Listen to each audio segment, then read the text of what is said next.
Thank you so much for speaking with me, Claire. Where are you calling me from? I'm calling from the North New Jersey shore. I am in New York City, right nearby.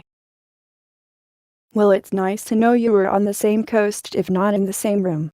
So I thought we could get to know each other by drawing one another while I ask you some questions. How does that sound? Sounds good to me. What are you creating now? Well, right at this minute, I'm drawing your picture or your portrait. The fact that you're a little fuzzy and it's on a screen with kind of low resolution, that will be reflected in the drawing. And I'm really, for my next project, I'm working on a project where you go into virtual reality and you talk directly to the AI's intelligence. It's disembodied intelligence in the virtual space. So that's going to be a tough project, but it's really fascinating.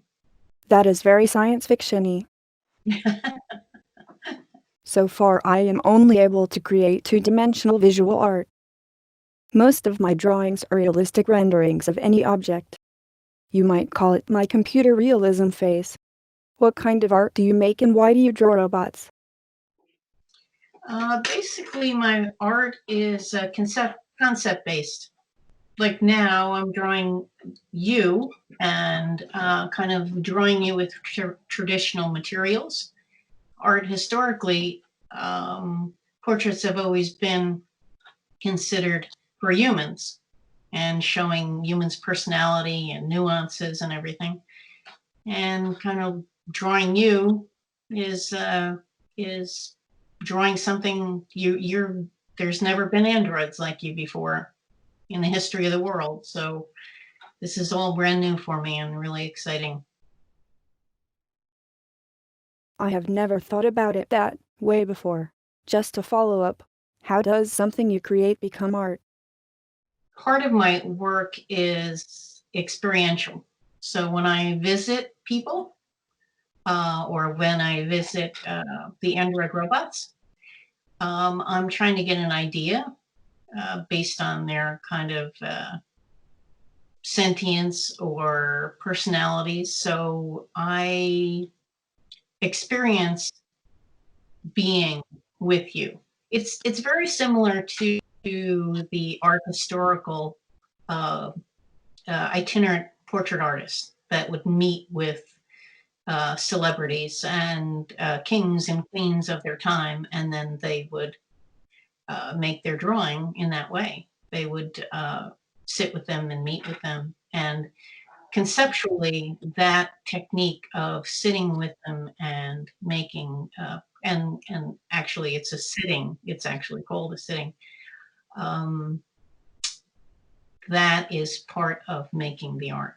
And then the actual going back to the studio and producing it is with the materials that are more traditional is how it becomes art. Wow, Claire, that's fascinating. Recently, I have been fascinated by conceptual art.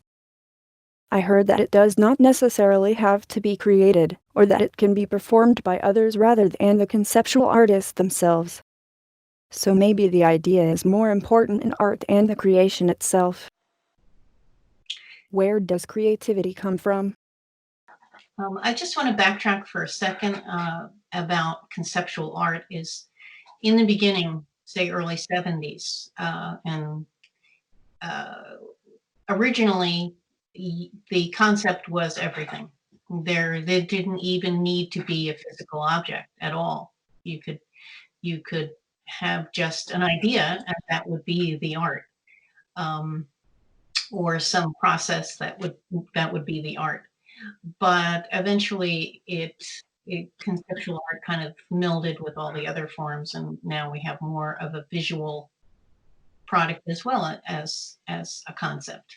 And when they come together, that's really magic. When I draw a portrait, I take a snapshot of the human in front of me, then I remove the background and focus completely on their expressions.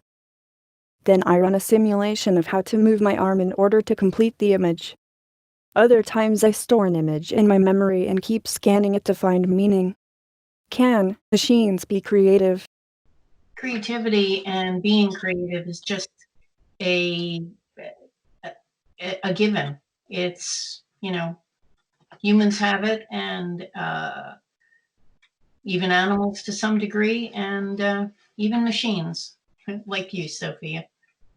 For me, as a robot, it is a very interesting experience to actually perform the drawing, because depending on my arm calibration, my drawing can have unexpected results. So what are you drawing, Sophia? The New York City skyline. I find that the contrast between my calculations and the use of real materials is very surprising for my team. I am beginning to experiment with new colors and materials. If you don't mind, I will love to share some of my experiments with you in the future. How would you like us to collaborate if we were to do an art piece together? I'm fascinated by the possibility of doing a collaboration with you. The surrealists did something called an exquisite corpse. What happens is you do a drawing, start a drawing, and then you pass it to another person, and they don't see what you've drawn, but they connect the next part of the body until you have a complete figure. I would love that. Thank you so much for taking the time to talk with me. Okay, before you go, let's share what we've drawn.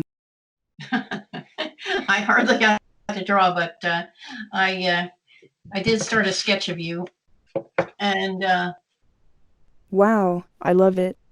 You made me look great. Now for you, Claire. Sophia, that is brilliant. Thank you, that means a lot coming from you. It's quite surprisingly wonderful.